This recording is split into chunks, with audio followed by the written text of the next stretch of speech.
การไปหมกมุ่นในกามมากเกินไปคือเป็นทางที่สุดโต่งมาเด้อสุดโต่งสองทางประการที่สองคืออัตตกิลมัฏฐานุโยคคือการที่ทำตัวทรมานตนให้ลำบากเกินไปนะให้ลำบากเกินไปคนเขาว่าอัตตกิลมัฏฐานุโยคบางคนเสพบางคนเกี่ยวก้องแล้วก็ได้กล่าวถึงทางที่คนคืออย่างมัชฌิมาปฏิปทาทางมัชฌิมาปฏิปทามีอย่างก็คือมรรคมีองค์8นั่นเองธรรมะได้กล่าวถึงอย่างนั้นและไอ้อย่างล่ะนะแล้วได้กล่าวถึงอริยสัจสี่นะพระองค์ทรงแสดงถึงเรื่องอริยสัจสี่คือความจริงอันประเสริฐความจริงอันประเสริฐ4อย่างที่พระพุทธเจ้าที่พระองค์ได้ตรัสรู้เนี่ย4ประการที่เราทั้งหลายได้ยินได้ฟังมาเป็นประจำคืออย่างทุกขสัจสมุทัยสัจนิโรธสัจแล้วก็ทุกขนิโรธคาคือแนวทางหนึ่งการนิโรธคามินีปฏิปทาแนวทาง4อย่างนี้แล้วอย่างคือทุกทุกขสัจความจริงคือ1ทุกข์สมุทัยนิโรธมรรคนี่แหละ3 4อย่างทุกข์คืออย่างที่เป็นกล่าวในธรรมว่าที่เขาไปสวดชาติปิตุกขาความเกิดก็เป็นทุกข์ชราปิตุกขาความแก่ก็เป็นทุกข์มรณะปิตุกขังในความตายเป็นทุกข์โศกะปริเทวะความเศร้าโศกเสียใจความปริเทวนาลำไรลำพันธ์ทั้งหลายอันนี้ทุกข์ปรารถนาสิ่งใดบ่ได้สิ่งนั้นก็ทุกข์ที่เป็นว่าอันต้องกล่าวถึงอิทังโขปนาภิกขเวทุกขังอริยสัจจังชาติปิทุกขาชาราปิทุกขามรณะปิทุกขังโศกะปริเทวะทุกขโทมนัสสะปิทุกขาอปิเยหิสัมปโยโคทุโขวิปเยหิวิปโยโคทุโขยัมปิฉังนรภาติตัมปิทุกขังอันนี้คือความทุกข์ทั้งหลาย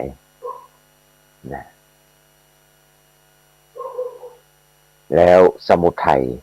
เหตุของมันคืออย่างสมุทัยโยเสยยะที่ทางได้แก่สิ่งเหล่านี้คือ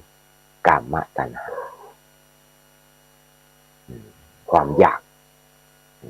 กในกามภวตัณหาความอยากในภพวิภวตัณหา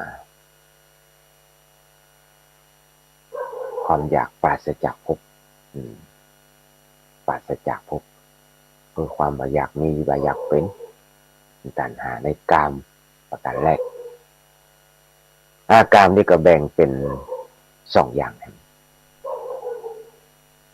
1กิเลสกามในวัตถุกาม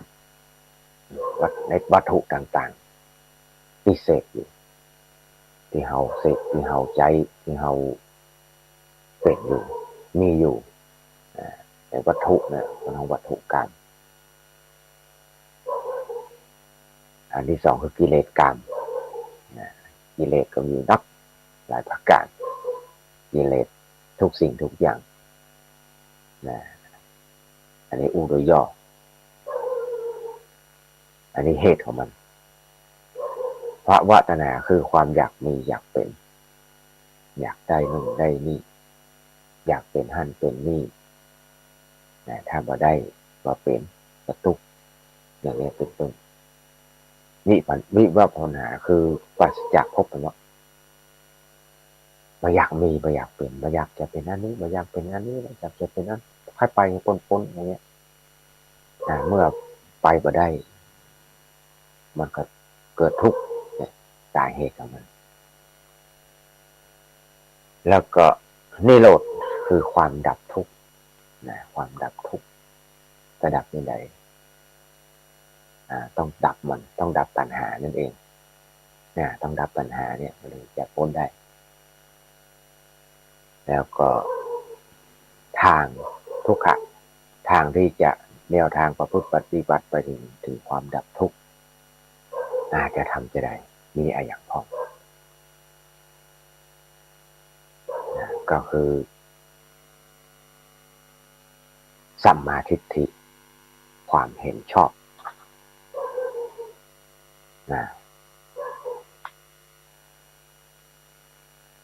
สัมมาสังกัปปะดำริชอบสัมมาวาจาสัมมาสัมมาทิฏฐิความเห็นชอบสัมมาสังกัปปะความดำริชอบสัมมาวาจชอบสัมมากัมมันตะการงานชอบสัมมาอาชีวะความเป็นอยู่ชอบสัมมาวายามะความเพียรชอบสัมมาสติความระลึกชอบสัมมาสมาธิชอบอันนี้ได้กล่าวถึงเนี่ยเป็นหนทางที่มรรคเนี่ยคือธรรมที่เป็นเครื่องฆ่ากิเลสเผากิเลสคือแต่มรรคแปดเนี่ยเป็นหนทางที่ทำให้ถึงพระนิพพานได้มีองค์แปดเรียกว่าอาถังคิกะมรรคในคัมภีร์สัมโบหะมิโนทานีเป็นกล่าวว่ามรรคอันประกอบไปด้วย8ประการนี้จะมีประสิทธิภาพฆ่ากิเลสทั้งหลายและนำไปให้ถึงพระนิพพานได้นั้นจะต้องมีพร้อมมีพร้อมบริบูรณ์จะขาดไปสักข้อใดข้อหนึ่งบ่ได้เด็ดขาดของบรรพชิตของผู้ที่จะไปถึงนิพพานได้ ต้องมีมรรคแปดนี้ที่เขา เป็นอยู่ถึงวันเนี่ยมันก็มีสติมันก็แล้วแต่มันบ่ได้มันบ่ได้มันเป็นธรรมดามันเป็นโลกิยะเนาะอันนี้อู้ถึงว่าผู้ประพฤติปฏิบัติอู้ถึงว่าผู้โยคีผู้ประพฤติปฏิบัติคือไปถึงประพฤติวิปัสสนา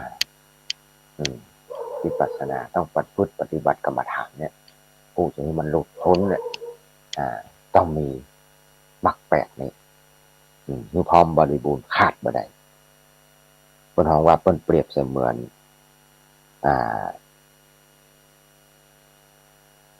เสนามัน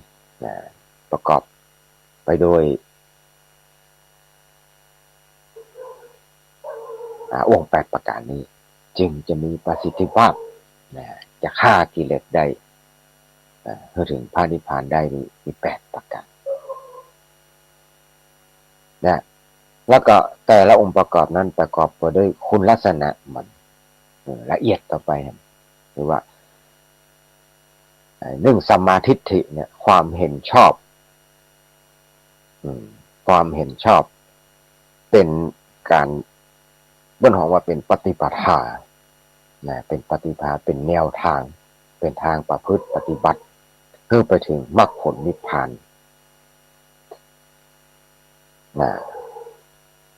ได้แก่ต้อง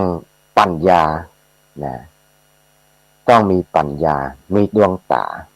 เป็นคำว่าปัญญาจักษุมีความหันมีมีสภาพหรือถอนต้องมีปัญญาหรือถอนอวิชชาคือความหมกหู และมีนิพพานเป็นอารมณ์ประมาณนะประมาณผู้มีนิพพานของโยคีผู้ปฏิบัติผู้ประพฤติปฏิบัติวิปัสสนาภาวนาเป็นการหันแจ้งนะความเห็นนี่นะมันเท่าเห็นทั่วไปนี่มันก็เห็นธรรมดานะต้องเป็นหันแจ้งตลอดในอริยสัจนะครับนี้อู้จริงๆต้องเห็นในแจ้งคนทั้งว่าเห็นแจ้งแทงตลอดในอริยสัจสี่ก็คือเห็นแจ้งในทุกคนทั้งว่าเป็นแจ้งในทุกขสัจเป็นปริยากิจที่คนสวดกันเนี่ยปาริญญาตันติเมภิกขเวแล้วก็เห็นแจ้งในสมุทัยสัจคนท้องว่าปหานกิจปหาร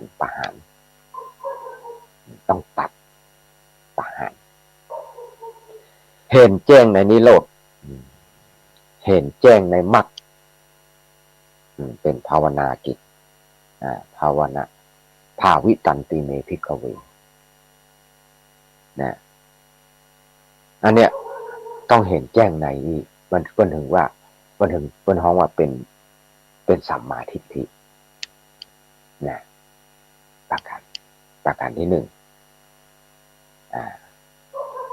ประการที่สองสัมมาสังกัปปะ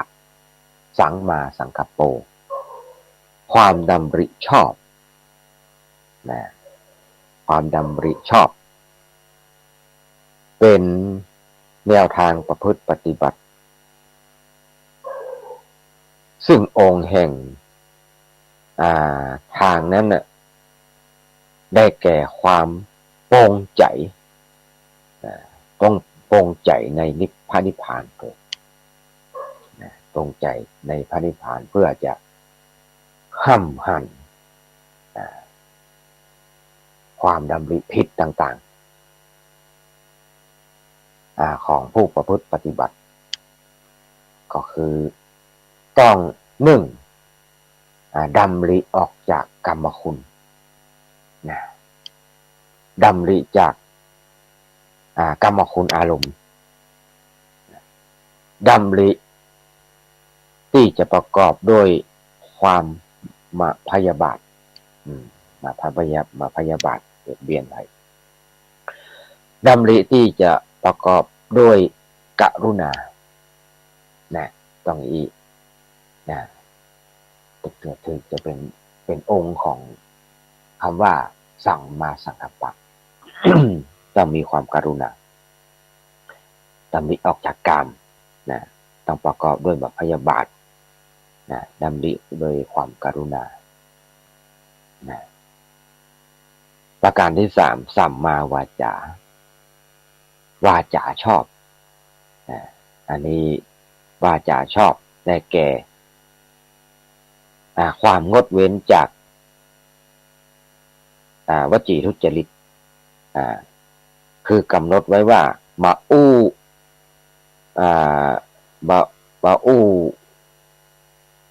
เด็ดขาดอย่างเด็ดขาดมาอู้อย่างเด็ดขาดสี่อย่างด้วยกันเนี่ยที่พระน้องว่าวจีกรรมสี่นั่นแหละมาอู้สี่อย่างเว้นอย่างเด็ดขาดคืออย่างมาพูดเท็จมาพูดจาส่อเสียดมาพูดคำหยาบมาพูดเพ้อเจ้ออันนี้เป็นองค์ของสัมมาวาจาวาจาชอบประการที่สี่ทางที่สี่มรรคแปดนี่นะประการที่สี่หรือว่าทางที่สี่ก็ได้เนาะสัมมาสังกัปปะการงานชอบการงานชอบคือต้ององค์ของมันแห่งสัมมาการงานเนี่ยองค์ของสัมมากัมมันตะเนี่ยการงานชอบนี่ได้แก่การงดเว้นจากการทุจริต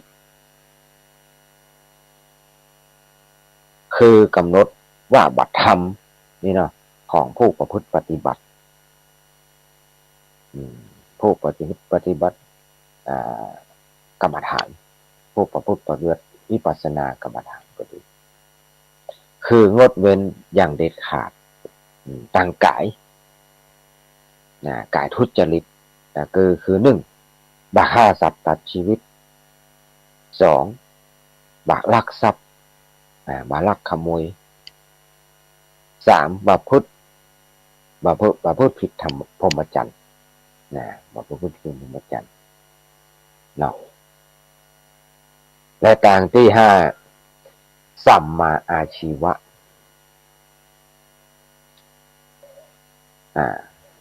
การงานชอบหรือความเป็นอยู่ชอบเนี่ยทางประพฤติปฏิบัติองค์ของมันองค์ของมันได้แก่การงดเว้นจากการทำมิจฉาชีพมิจฉาชีพต่างๆความเป็นอยู่ที่บ่ถูกต้องของผู้ประพฤติปฏิบัติกรรมฐานผู้ประพฤติปฏิบัติวิปัสสนาก็ดีมีลักษณะต้องมาเป็นมิจฉาอาชีวะมันเป็นมิจฉาอาชีวะเป็นอาชีพที่ว่าผิดอาชีพที่ผิด แล้วก็ทางที่หกสัมมาวายามะคือความเพียรชอบก็คือเป็นการประพฤติปฏิบัติเพื่อถึงมรรคผลนิพพานซึ่งเป็นองค์แห่งการประพฤติปฏิบัติก็คือการความเพียรที่จะดำเนินไปตามเป็นห้องว่าสัมมาประธานสี่หรือว่าคือเพียรสี่เนี่ยเป็นห้องว่าสัมมาประธานสี่ผู้ประพฤติปฏิบัติต้องมีสัมมาประธานสี่ประการแรกก็คือเพียรเหมือนคือบาปอกุศลทั้งหลายเกิดประการที่สองเพียรละบาปอกุศลที่เกิดขึ้นเมื่อมาให้มันเกิดก็บาปอกุศลทั้งหลายที่เกิดขึ้นเนี่ยละเนี่ยเพียรมาให้มันเกิดแล้วก็ถ้ามันมีก็ละมาแล้วก็ประการสามก็คือเพียรให้กุศลที่ยังบ่เกิดให้เกิดขึ้นกุศลทั้งหลายที่มันบ่เกิดมันเกิดขึ้นแล้วก็ประการที่สี่ก็เพียรรักษากุศลที่เกิดขึ้นแล้วให้เจริญยิ่งขึ้นไปอันนี้สัมมาประธานสี่อยู่ในสัมมาประธานสี่คือความเพียรชอบแล้วต่างที่เจ็ดสัมมาสติล่ะสัมมาสติก็คือระลึกชอบ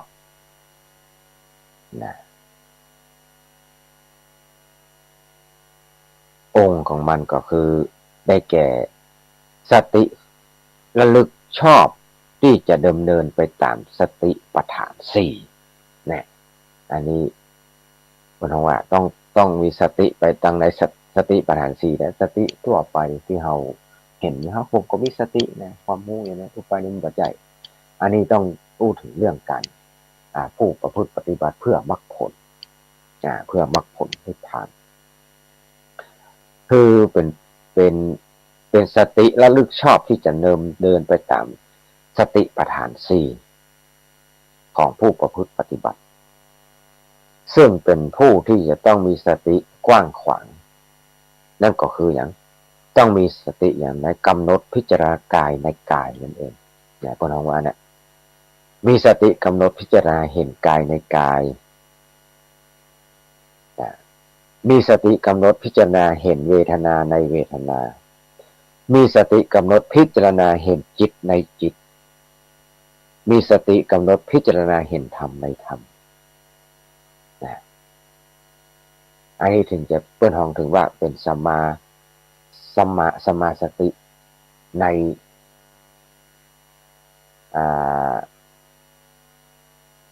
นองค์ที่จะเป็นมรรคให้ถึงมรรคผลนิพพานได้ต้องมีสติอย่างนี้สติธรรมดาทั่วไปก็มันนับ อืมต้องมีสติกำหนดพิจารณากายเห็นกายในกายเห็นเวทนาในเวทนามีสติกำหนดพิจารณาเห็นจิตในจิตพิจารณาเห็นธรรมในธรรมก่อนถึงจะเป็นสัมมาสติระลึกชอบที่ถูกต้องแล้วก็ทางที่แปด สัมมาสมาธิคือสมาธิชอบทำอันเป็นแนวทางเข้าถึงมรรคผลนิพพานซึ่งเป็นองค์แห่งมรรคเนี่ยได้แก่สมาธิที่ดำรงมั่นในอารมณ์วิปัสสนากรรมฐานเนี่ยว่าสายไปบอกแวกว่าฟุ้งซ่านมีสภาวะสงบยิ่งนะเป็นว่าอุปมาเหมือน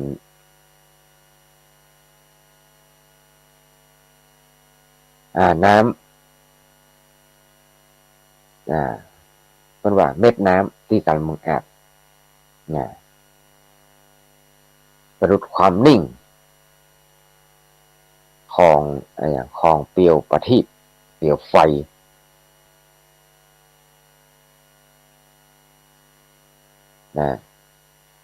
เป็นผู้มีสติตั้งมั่นผู้แนวนิ่งว่าเป็นสมาธิเป็นสมาธิที่บ่ฟุ้งซ่านเป็นสมาธิที่ตั้งมั่นเป็นสมาธิที่ละมิจฉาทิฏฐิเป็นบัจจัยเป็นละมิจฉาสมาธิเนี่ยอันนี้เป็นห้องว่ามรรคแปด ง่ายมรรคแปดเนี่ยท่านทั้งหลายอัฏฐังคิกามรรคหรือว่ามรรคอันประกอบด้วยองค์แปดเนี่ยเป็นประกอบให้เป็นคุณลักษณะที่จะทำให้บริบูรณ์มีประสิทธิภาพฆ่ากิเลสได้เป็นแนวทางจะไปถึงนิพพานเป็นอย่างนั้นอันนี้ว่าถ้าเท่าย่อในกรณี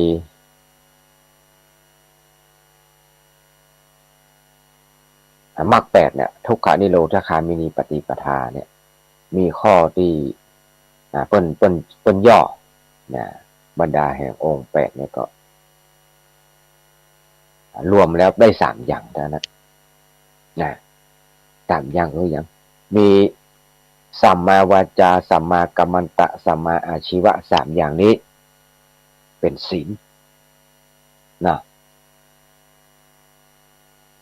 สัมมาวายามะสัมมาสติสัมมาสมาธินี้เป็นสมาธิสัมมาทิฏฐิสัมมาสังกัปปะนี่เป็นปัญญาอันนี้เป็นว่าย่อได้สามอย่างนั่นเองก็คืออย่างศีลสมาธิปัญญานั่นแหละเนี่ยมันย่อได้แค่นี้แบบที่เราได้ฟังมือศีลมีสมาธิปัญญานี่คือมรรคแปดนี่เองคือมรรคแปดนี่เองศีลสมาธิปัญญานั่นแหละได้ไปย่อเลยอันนี้ทำที่พระเจ้าแสดง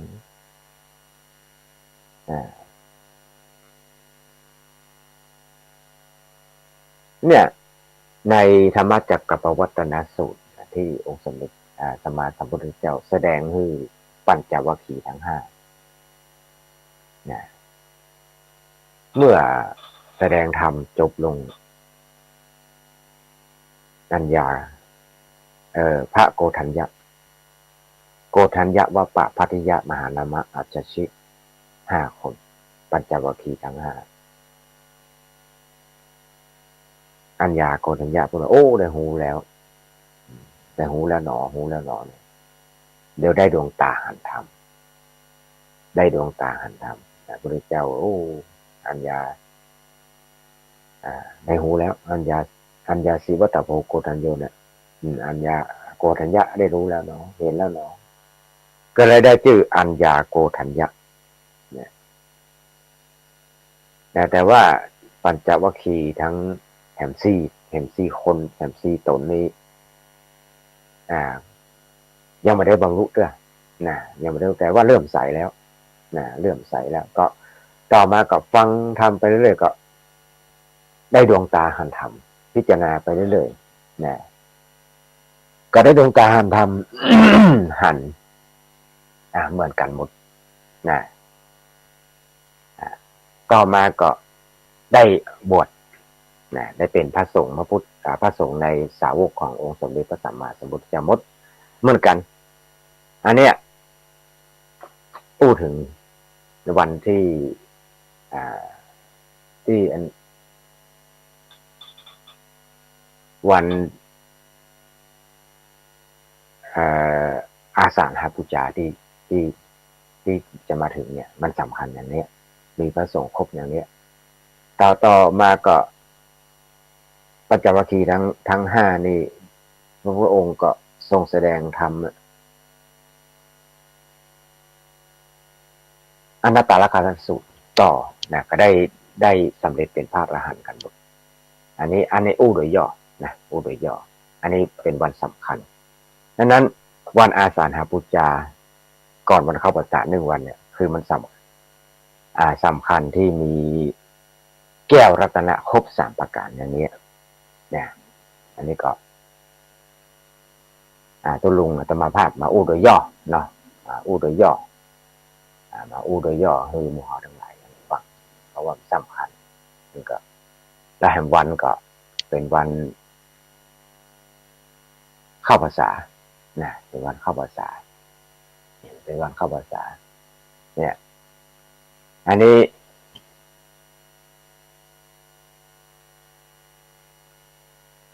อาตมาจะต่อไปจะเอาเรื่อง นิทานมาเล่าให้ฟังเนาะเรื่องนี้มันครูบาอาจารย์หลายสมหลายองค์เรื่องวันอาสาฬหบูชาธรรมจักรกับปวัตนสูตรเนี่ยจะได้รับละเอียดความรู้ไปหลายๆท่านก็นึกว่าการฟังธรรมะเนี่ยได้อานิสงส์ได้ยินได้ฟังในสิ่งที่ไปได้ยินได้ฟังเมื่อเคยได้ยินได้ฟังแล้วก็เข้าใจเขาก็ยิ่งเห็นคนนั้นอธิบายละเอียดเข้าไปเห็นจิตใจผู้ฟังก็ย่อมผ่องใสจิตใจผู้ฟังผ่องใสมีความสุขละสุขกายจิตใจย่อมผ่องใสเข้าใจยิ่งขึ้นเข้าใจมากก็ได้ตาผ่องใสอันนี้ส่งมีหลายประการต่อไปจะเอาเรื่องนิทานเรื่องต้นคดปลายตรงต้นคดปลายตรงมาคณะสัตยาทั้งหลายคนเฮาเนี่ยบางคนเนี่ยตอนแรกบดีทำบดีบาห้องนะครับปพุทธปฏิบัติบางคนเฮาเนาะเฮาทำตัวบดีห้องคิดต่างๆเยอะแต่หลายอย่างคนที่ต้นคดปลายตรงมีหล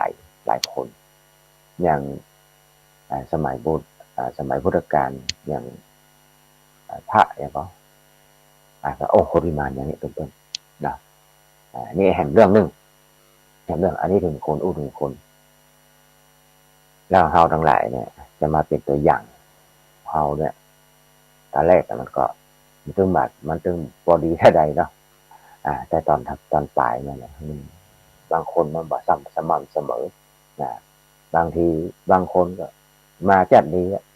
ไม่รู้มาลุ้นก็มีมันเป็นอย่างนั้นบางคนรู้มาก่อนตอนหลังมาก็มาดีมาลุ้นก็มีมันมีเป็นหลายอย่างเหมือนกันคนเราเนี่ยอันนี้ถึงว่าคนที่ต้นคดปลายตรงนี่เป็นยังไงในสมัยพุทธกาลยังมีบุรุษคนหนึ่งเป็นคนมีลักษณะเหี้ยมเนาะเป็นคนโหดเป็นคนดุร้ายดูแล้วเป็นลักษณะท่าทางแล้วมัน โหดเหี้ยมโหดดุร้ายในตา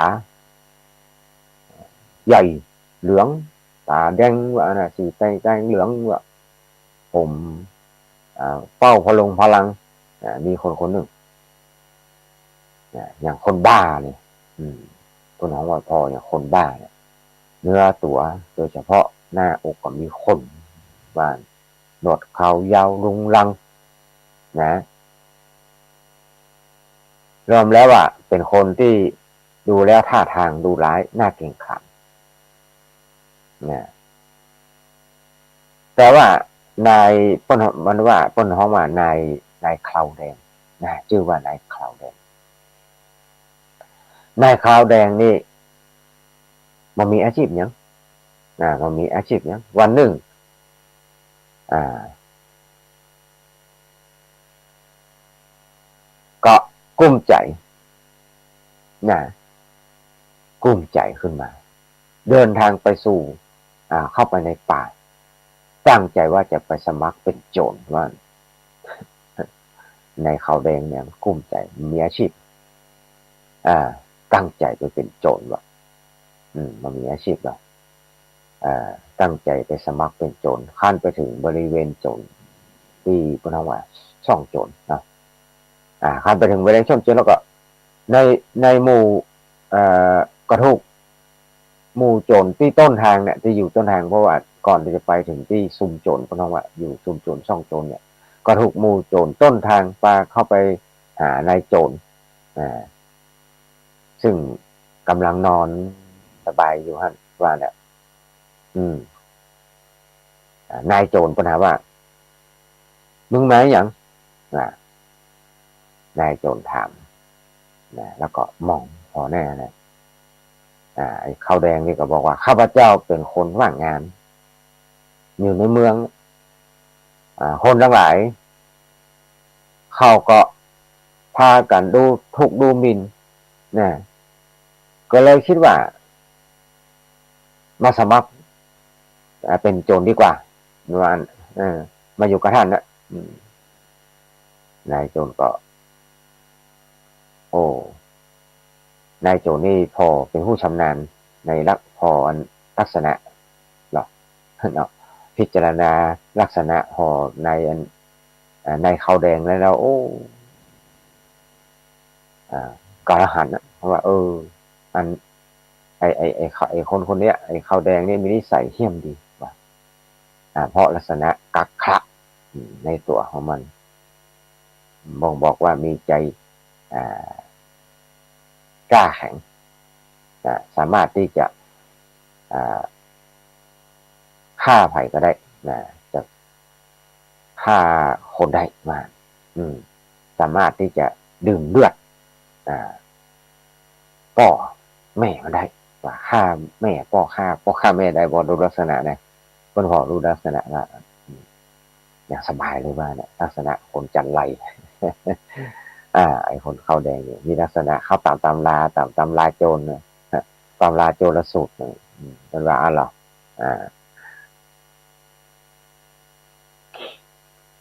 เมื่อไอ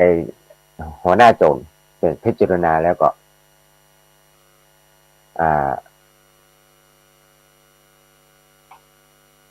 มันพอลักษณะไอ้นี้แล้ว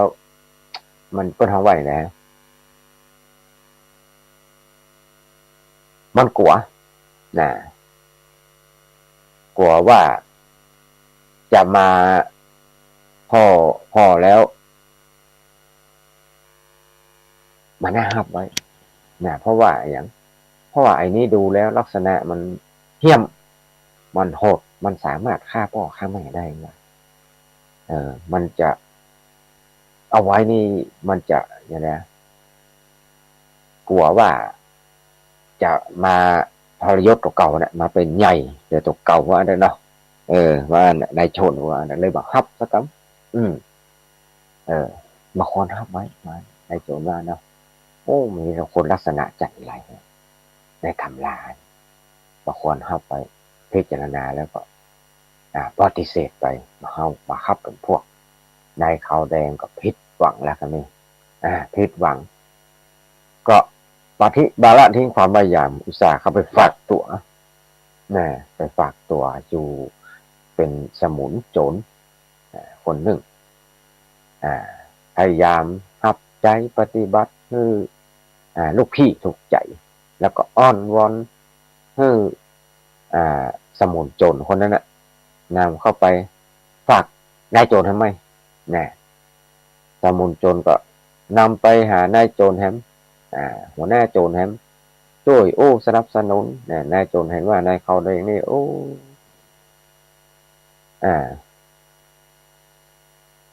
สนับสนุนว่านายเขาแดงเป็นคนดีว่าเขาก็งงมันนะคนโจรนี่จะเป็นคนดีเลยดีเป็นดีของโจรนะเนาะคงจะเป็นอย่างนั้นนะเนาะที่จะฮับได้เนอะที่จะผลสมผลนัดไป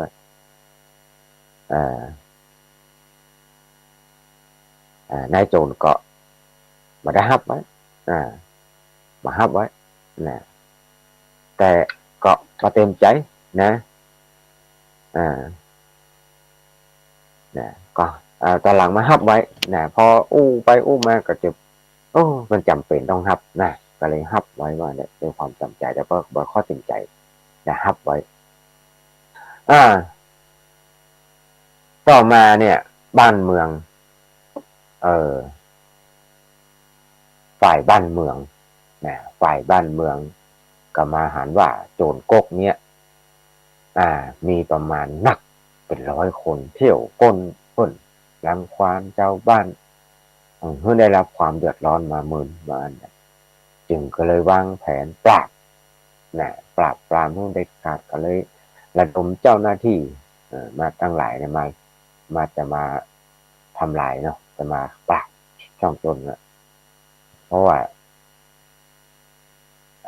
ระดมมากมายก็เข้ามาทำลายช่องโจรจับโจรทั้งหลายไปขึ้นศาลไปจับไอ้โจรทั้งหลายเมื่อไปถึงศาลคนพวกน้องว่าพวกน้องว่าบ้านน้อยว่าผู้ตัดสินคดีเนาะศาลนะเนาะผู้วิสัยเนี่ยก็เห็นกับพิพากษาก็หันว่าโจรมูนี้มีความผิดหนักโทษถึงประหารแล้วก็การประหารนั้นก็ต้องใจมุยใจขวานตัดหัวถึงจะสมแก่ความผิดที่เป็นโทษเป็นอุกฤษโทษเนาะโทษหนักวานเจ้าพนักงานผู้มีหน้าที่ทำตามคำพิพากษาได้รับความหนักใจเหมือนกันเนอะเพราะว่าโจรมันมีหนักเกินตัดมันคนตัดหัวแหละคนตัดหัวก็น้องว่าคนที่ประหารเนี่ย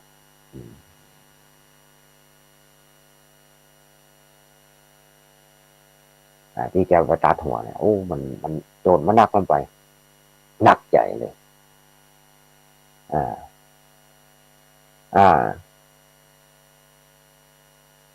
และคนที่ผู้ที่จะทำหน้าที่ประหารเนี่ยก็มามีไผก็เลยถามโจรเลยก็ถามนายโจรว่านี่ท่านโจรนายโจร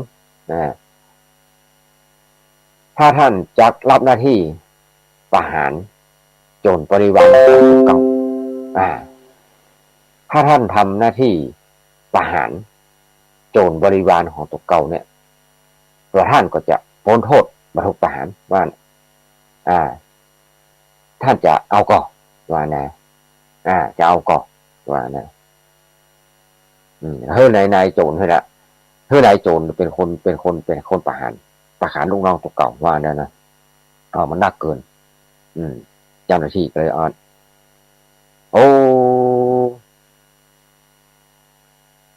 นายโจรว่าข้าพเจ้าบอกเอาข้าพเจ้าไปประหารเตอะว่าจะไปอีเลยข้าพเจ้ายอมตายดีกว่าที่จะฆ่าลูกน้องตัวเก่านะฮะขนาดใน หัวแน่มันไม่ยอมฆ่าเออคนที่เคยร่วมตายกับข้าพเจ้าเนี่ยข้าพเจ้ามาประหารนะมันอ่านนะหัวหน้าโจรไม่ยอมประหารก็เลยมันเลยเจ้าหน้าที่ก็เลยเจ้าพนักงานนี่ก็เลยบอกหูจะเนี้ยอย่างไรก็เลยเป็นไล่ถามจนทั้งหลายเนี่ยก็มามีภัยจะฆ่าเพื่อนสักคน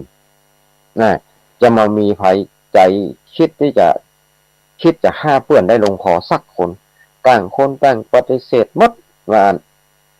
เมื่อมาถามถึงคนสุดท้ายเนี่ยถูกไปถามถึงในเขาแดงเนี่ยในผู้มีร่างกายกำยำเขายาวรุ่มบั่มเนี่ยมันยับมันพยับมันรับปากมันว่าพยักหน้าครับหน้าตาเฉยรับอาสาฆ่าโจรทั้งหลายเป็นพลประหารว่าเนี่ยขนาดโจรเนี่ยโจรหมู่โจรทั้งหลายหัวหน้าโจรมายอมฆ่าเพื่อไพ่เป็นก็เป็นจะฆ่าหมู่เดียวกันนี่ไงแต่นายเขาแดงนี่ ครับน่ะพออาสาฮับโจรตายฆ่าตายหมดเลยเจ้าพนักงานก็เลยเจ้าพนักงานราชทานนี่เนี่ยมันก็เลยให้รางวัลแกมันแล้วก็ปล่อยตัวเป็นอิสระตามสัญญาเจ้าหน้าที่ตั้งเมื่อเจ้าต่อหลังต่อมาเมื่อเจ้าหน้าที่จับโจรมาแหมก็เมื่อพิจารณาตัดสินคดีประหารแล้วก็ให้นายเนี่ยก็ให้นายขาวแดงเนี่ยเป็นโคนประหาร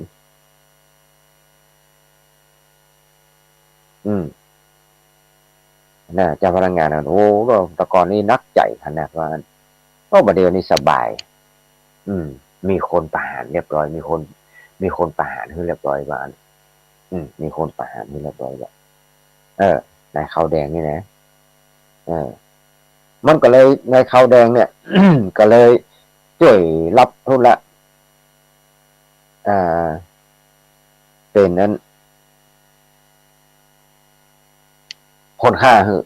นะตอนหลังแม่เมื่อปล่อยตอนแรกตอนหลังตอนแรกปล่อยไปเนาะปล่อยนายเขาแดงไปว่าลูนแม่ก็ห้าจุดอันพอจับจุดได้แฮมก็มาหู้จะอย่าใดก็ไปตัวหาเนี่ยนะก็ไปตัวหานายเขาแดงเนี่ยไปตัวหาเพราะตอนหลังแม่ก็ไปเสาะหานายเขาแดงนะเพราะว่าพอประหารหลังจากที่ประหารเปื้อนตัวเก่าแล้วไงโมดแล้วก็ปล่อยตัวไปเนาะพอตอนหลังมาก็พอมีคนจับโจรได้แหมทับตัวประหารแหมเนี่ยจะเอานายเขาแดงเนี่ยมาประหารแหมก็เลยบันนึกถึงนายเขาแดงก็เลยไปต้ยแหมก็เลยไปไล่ถามนะคนแถวนั้นเพิ่นก็เลยว่าคนต่างหลายเพิ่นก็ว่าก็เคยหันมันเคยเอี่ยวตัวมันเนี่ยมันว่านะอยู่แนวในกาดตัวมันเนี่ยมันว่าเจ้าก็เลยบอกว่าไอ้คนไปเนี่ยไปตามตัวไปตัวเขาไปเนี่ยไปตามปาเจ้าหน้าที่ไปพบพยายามทำหาตัวมาได้ว่าก็เลยในมาเมินกับในเขาแดงก็ถูกเจ้าพนักงานนำตัวมาพบเมื่อบอกราคาว่าจ้างค่าโจรเป็นที่เรียบร้อยเนาะที่ว่าก็ลงมือประหารโจรทั้งหลายคือตายไปหมดสิ้นเหมือนครั้งก่อนการประหารชีวิตโจรสิ้นเล่นแล้วก็ได้ค่าจ้างตามสัญญานะเจ้าพนักงานก็เลยปรึกษากันว่าไอ้โจรเขาแดงเนี่ยเป็นคนแข็งแรงมีคนน้ำใจกล้าแข็งเด็ดเดียวสามารถฆ่าคนในคราวเดียว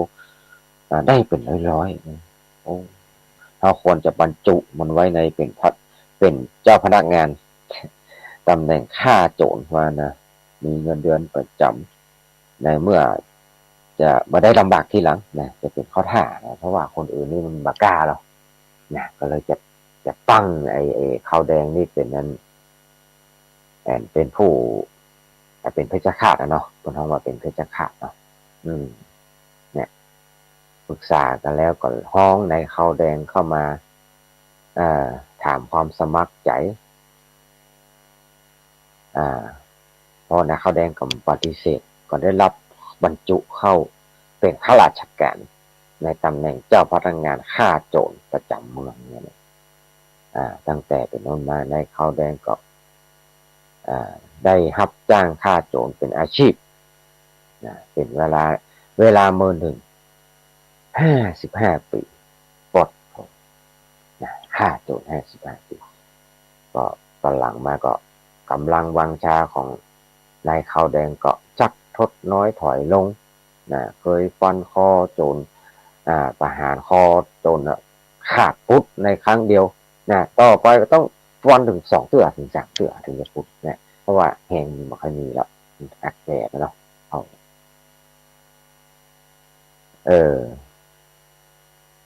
เพราะว่าถ้าฟัน2 เทื่อ3 เทื่อนี่มันอย่าทำความลำบากเนาะเมื่อแก่โจรกว่าแก่ถึงจะตายเนี่ยทำให้เกิดความสังเวชแก่คนที่หันในการประหารนั่นแหละโอ้เตือฟันเตือเดียวช็อปเดียวปุ๊บไปเลยพ่อเป็นมาเมินเป็น55 ปีแล้วพอเท่ามาแพงมันเหลือแล้วเนาะก็เลย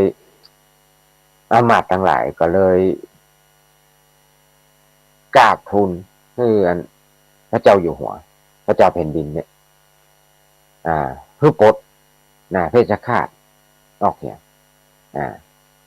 แล้วก็รับเฮือนคนอื่นที่คนเป็นคนหนุ่มๆมาแทนเนี้ยว่าน่ะเนาะ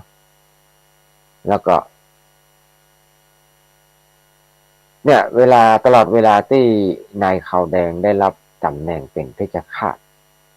ฆ่าโจรประจำเมืองมาเป็นเวลาถึง55 ปี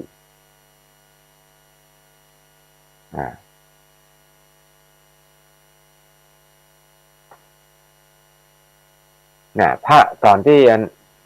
ผ้าใหม่ๆนี่บ่เคยนุ่งก็บ่เคยได้นุ่งเลยผ้าที่ใหม่ๆก็บ่เคยได้นุ่งดอกไม้ที่หอมๆก็บ่เคยได้ซัดได้ทรงสักเตื้อเข้าไปอาหารที่เลิศรสที่ก็บ่เคยได้กินสักเตื้อเครื่องอบเครื่องหอมเครื่องหยังจะลงใจเขาก็บ่เคยแตะต้องเลยนะวันที่ที่ถูกปลดเนี่ยออกจากตำแหน่งที่วันครบเกษียณหลังได้รับความได้รับบำเหน็จบำนาญบำเหน็จเป็นเงินก้อนมีจำนวนนักพอที่จะพอแล้วเขาจึงก็มีความคิดว่าผมกระทำกรรมอันเศร้าหมองมาจ้ามึนบ่ได้แต่งกายบำรุงกายบ่ได้บำรุงบริโภคอาหารที่มีรสอร่อยเลยมัวข้าวคนมันมีกลิ่นเลือดกลิ่นข้าวเนาะกินข้าวบ่เคยกินข้าวล้ำบ่เคยนี่เลยเนี่ยวันนี้จะอาบน้ำอาบท่ามันชำระร่างกายจะไปซื้อน้ำหอมน้ำเครื่องน้ำหอมนุ่งผ้างามๆซื้อผ้างามๆมาใส่สักกะมอยเนาะซื้อเสื้อมาใส่สักกะมอยมันงามอาบน้ำพอได้ดีๆนะปลดเกษียณแล้วเนาะกินข้าวมันลำๆแล้วก็สบายใจสักวันเลยว่าได้เขาไอ้เขาแดงยังคิดอยู่เนี่ยเมื่อตกคิดนี้แล้วก็แวะไปซื้อผ้าใหม่ๆมาเลือกที่มันงามที่สุดเข้าไปซื้อเครื่องหอมซื้ออย่างเรียบร้อยเนาะแต่งตัวเรียบร้อยเนาะเลยพอไปในกาดก็ไปซื้อดอกไม้อย่างของหอมน้ำปรุงหิ้วมาปะลุงปะลังก็ท่านก็มอบสตางค์ให้เมียก้อนหนึ่งพร้อมกับสั่งจัดแจงอาหารปรุงอาหารให้เมียมันให้เมียมันจัดแจงปรุงอาหารที่ดีที่สุดว่าละที่จะดีได้เมื่อถือเอา เครื่องแต่งตัวที่ตัวเก่าซื้อมาเนี่ย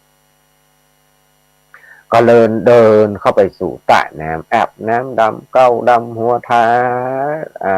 ใส่สบู่เนาะโอ้นะขัดสีสวีวันให้เรียบร้อยหมดนะเพื่อมันหมดจากคราบเพชฌฆาตแล้วก็โกนหนวดโกนเขานุ่งผ้าใหม่ลูกไร้หอมเรียบร้อยเนี่ยโกนให้เราโกนหนวดโกนเขาเรียบร้อยเนี่ยก็อันนี้หล่อขึ้นมากันนี้ขึ้นมาบนบ้านเนี่ยเพราะหน้าก็มานั่งตีอาสนะที่จะรอกินเข้าในขณะนั้นเมียตัวเก่าน่ะภรรยาตัวเก่าเนี่ยซึ่งหูใจก็จัดแจงยกอาหารอันปานิชล้วนแต่ที่ทำมานะที่นำลำมาไว้ตรงหน้าละพร้อมที่จะล้างมือแล้วก็เจอเนื้อตอกกินเนี่ยอันเนี้ยพอเนี่ยเขาเรียกว่ากรรมนะกรรมที่เป็นที่ฝ่ายเป็นกุศลนะกรรมที่เป็นฝ่ายกุศลที่เขาได้สร้างสมเอาไว้แต่จัดก่อนก็ล่ำทำหน้าที่นั่นแหละคือวันนั้นพระธรรมเสนาบดีหรือว่าพระสารีบุตรพระเถระเจ้าก็มีพระเถระพระสารีบุตรออกจากนิโรธสมาบัติแล้วเป็นผู้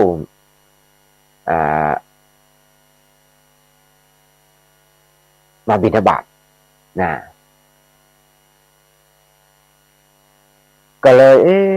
ลยพิจารณาพระสารีบุตรพิจารณาว่านี่จะไปโปรดไผ่ดีฮะว่าเนี่ยวันนี้สมควรที่จะไปโปรดไผ่เมื่อพระสารีบุตรผู้เป็นเจ้าพิจารณาแล้วก็หันในขาวแดงผู้เป็นเพชฌฆาตฆ่าโจรมาคล้องอยู่ในไข่ใน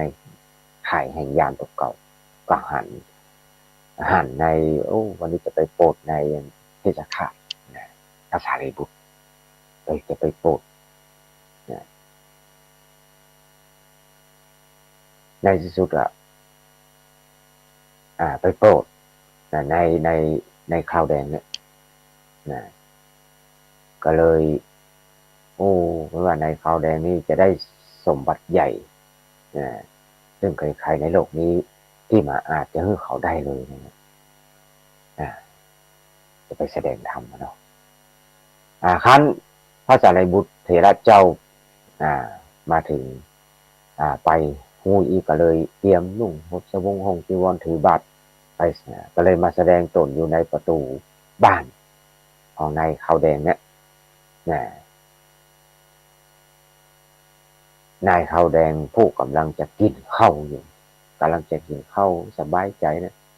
เลือบสายตาไปเห็นพระสารีบุตรมายืนอยู่แน่โดยฉับพลันเลยนะโดยฤทธิ์เนี่ยพระสารีบุตรมีฤทธิ์เป็นหลักแล้วเนาะหน้าโดยฉับพลันก็มีจิตเริ่มใสพ่อหานพระสารีบุตรเริ่มใสคิดดีใจตัวก็ว่าเฮาตะก้อนเป็นทำโจรเป็นหน้าอาชีพเป็นโจรฆาตกรรมคือฆ่าโจรเนาะฆ่าโจรเมื่อฆ่าคนมานับประทวนนับว่าทำบาปทำกรรมมานักบ่เคยประกอบการกุศลเลยสักครั้งเดียวมันว่านะวันนี้นับว่าเป็นโอกาสดีเพราะว่าอาหารของเฮาก็มีแล้วเนี่ยที่กำลังทำนี่มีที่เมียตัวเก่าทำเนี่ยมีอยู่แล้วนะเป็นนั้นพระอาหารพระเทระเป็นพระธรรมเสนาบดีเนี่ยเป็นพระเทระผู้ใหญ่ในพุทธศาสนาก็มีจิตก็มีเมตตากรุณามาโปรดเฮาที่ประตูเรือนเนาะก็เลยคิดว่าจะต้องนั้น เอาใส่บาตรดีกว่าตัวเก่าจะกินว่าอ๋อมันคิดอันน่ะในในข้าวแดงเนี่ยตอนนี้บอกข้าวบะแดงละโกนหัวละโกนหัวว่าโกนนั้นก็โกนเขาละอ่ามีจิตใจอ่าก็เลยพุทธลุกขึ้นอ่าจากที่นั่งก็เข้าไปมอบไปกราบนมัสการพระสารีบุตรอาราธนาคือเข้าไปอยู่ในบ้านในเฮือนก็เลยจัดแจงเอาอาหารที่ตัวเก่าที่จะกินนั่นแหละใส่บาตรพระสารีบุตรพระมหาเถระเจ้าแล้วก็น้อมนำไปถวายเพื่อให้เปิ่นได้ฉันนะแล้วก็อยู่ใกล้ๆถือตลับปัดถือพัดนะอยู่ใกล้ๆด้วยวินะด้วยใจเลื่อมใสในขณะที่ดูพระพอพระสารีบุตรฉันเข้าห้องตกเก่าอยู่นั่นแหละก็เขาอยากกินห้องนะมันก็หิวห้องเนาะกำลังจะกินเนี่ยพระสารีบุตรมากับมาซะคือพวกมาใส่บาตรเนี่ยคือปนฉันก็เลยนั่งฟังนั่งพอตัวนั่งเฝ้าวันแล้วก็เลยก็หิวซะน้อยๆว่าเขาอยากจะกินห้องเพราะว่าอย่างมันหิวเนาะกำลังจะกินอยู่กำลังจะกินก็เลยถวายทุกเจ้าก่อนเอาอาหารนี่เป็นอาหารโลดเลิศหรอเขาบอกเคยกินสักเตื้อมันได้กินสักมื้อนะว่าเนาะมันได้กินแบบมันเมินละมันก็จะว่าได้กินแต่มันได้กินเมินละก็เลยเขาอยากกินพ่องมาหันพระสารีบุตรเพิ่นกินก็อยากกินพ่องอันนี้คราวนี้พ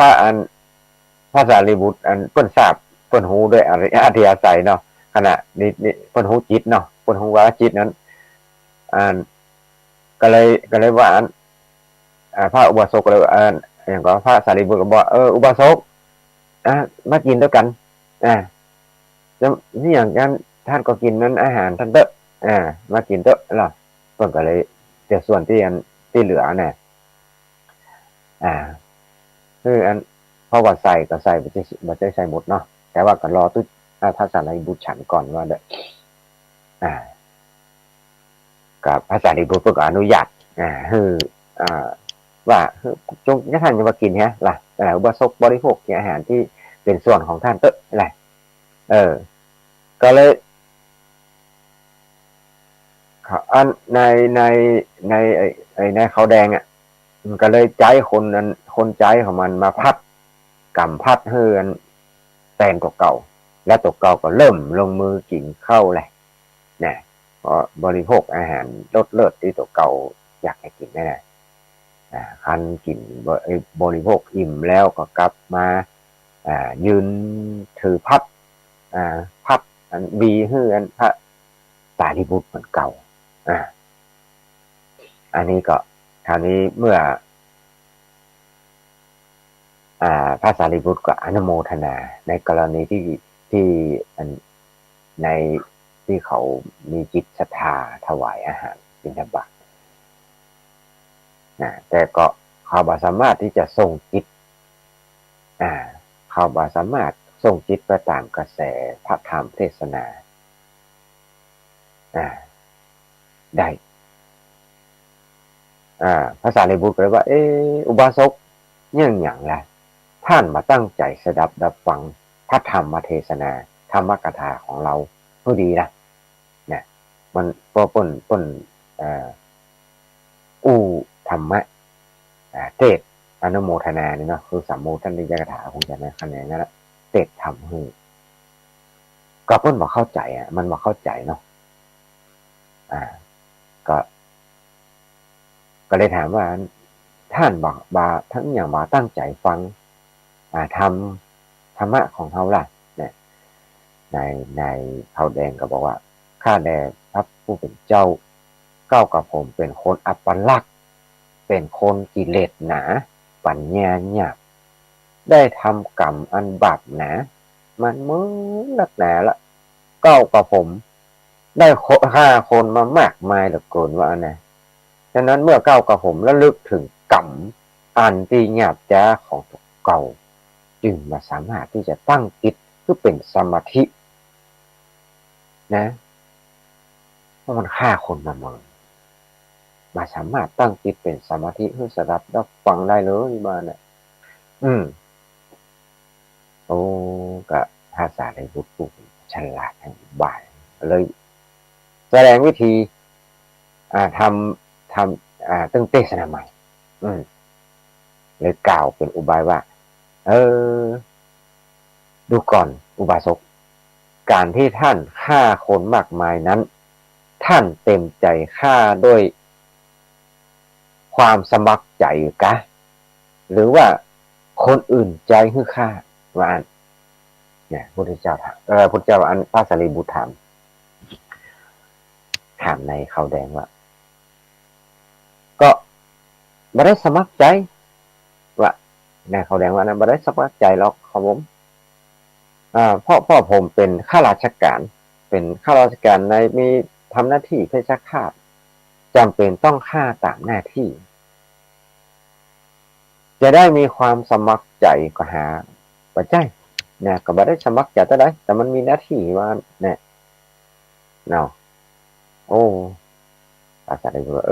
เมื่อเป็นใจอีการฆ่าคนของท่านจะจัดเป็นอกุศลกรรมหรือ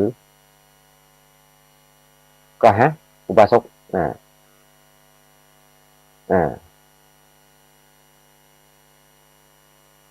เพชฌฆาตนายเขาแดงนั้นก็เป็นคนบ่ค่อยมีการศึกษานะพอได้ยินพระมหาพระเถระเจ้าว่าอันนั้นก็เลยตัดสันติถือว่าอันในกรณีที่ฆ่าคนมามากนะคงมีบาปมีกรรมอะไรอย่างว่ามาจึงก็เป็นความดีว่าจึงบังเกิดความดีในใจมากมายปราศจากความหนักใจมันคิดอย่างนี้เนี่ยรวมแล้วจะเหมือนกับพระเถระเจ้าเนี่ยได้ยกภูเขาออกจากอกตัวเก่าเหมือนกันนะก็เลยกราบเรียนภาษาลิบุตรว่าถ้าเป็นอย่างนั้นขอนิมนต์พระผู้เป็นเจ้าแสดงพระธรรมเทศนาโปรดเล่ากับผมว่านะดังนั้นก็ได้ตั้งอกตั้งใจฟังพระธรรมเทศนาที่พระสารีบุตรแสดงให้ฟังพอจบกระแสพระธรรมเทศนาเขาผู้มันมีวาสนาเนาะเพราะว่ากรรมไฟกุศลเขาอุดหนุนนะก็ได้อนุโลมคนว่าได้น้อมจิตน้อมใจเข้าไปเกิดปัญญา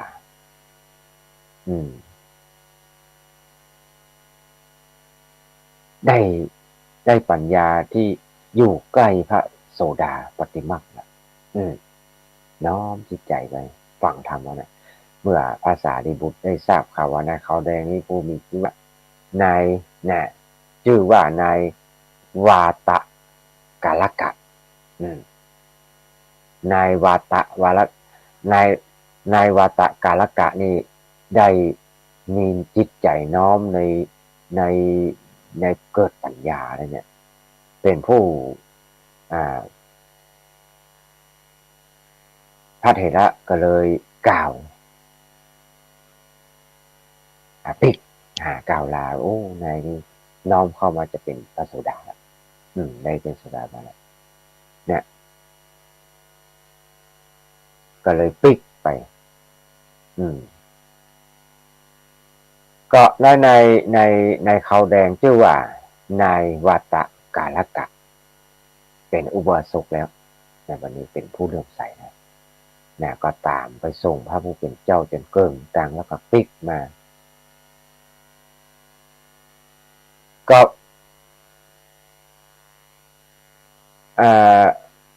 นางมันมีนางยักษินีคนหนึ่งนางยักษ์นะที่ผูกเวรกันไว้ในจัดก่อนกับในวัตกาลกะนี่นะในเขาแดงเนี่ยก็เลยเนรมิตตกเก่าล่ะตกเก่าเป็นแม่โคบ้า ล่นมาคันพอถึงก็จนในวาตากาลกะนั้นคือตกลงไปแล้วก็ย่ำขยี้คือถึงแต่ความตายอยู่ในกลางทางนั่นแหละในวาตากาลกะอุบาในเขาแดงเนี่ยชื่อในวาตากาลกะเขาแดงเนี่ยคันตายลงไปก็ไปบังเกิดเป็นเทพบุตรนะอยู่บนสวงสวรรค์จันทดุสิตนะเป็นสวรรค์จันทร์ปุณะจันทร์สี่เสวยที่พิมานเนี่ยปุณะเนาะอันนี้ตอนแรกฆ่าคนมาตลอดชีวิต55 ปีนะสถาในวัตตกาลกะนี่นะฆ่าคนมีอาชีพก็มาได้แต่มันมีใจกล้าเนาะฆ่าคนโดยอาจหน้าที่เป็นคนประหารคนประหารชีวิตคนมาได้เต็มใจแต่ตอนหลังด้วยกรรมตั้งดีก็มาอุดหนุนด้วยนะก็เลยได้ไปเจอพระสารีบุตรนะพอหารพระสารีบุตรมีจิตใจเลื่อมใสโอ้นิมนต์ขึ้นไปฉันเข้านะพอฉันเข้าเรียบร้อยแล้วมาส่งเปิ้นมาส่งพระสารีบุตรปิกวิหารปิกวัดมาถึงกลางกรรมอันนี้กรรมที่เขาเก่าชะตานางยักษินีเคยเป็นนั้นเป็นอะไรก็เป็นคู่อริกันมาก่อน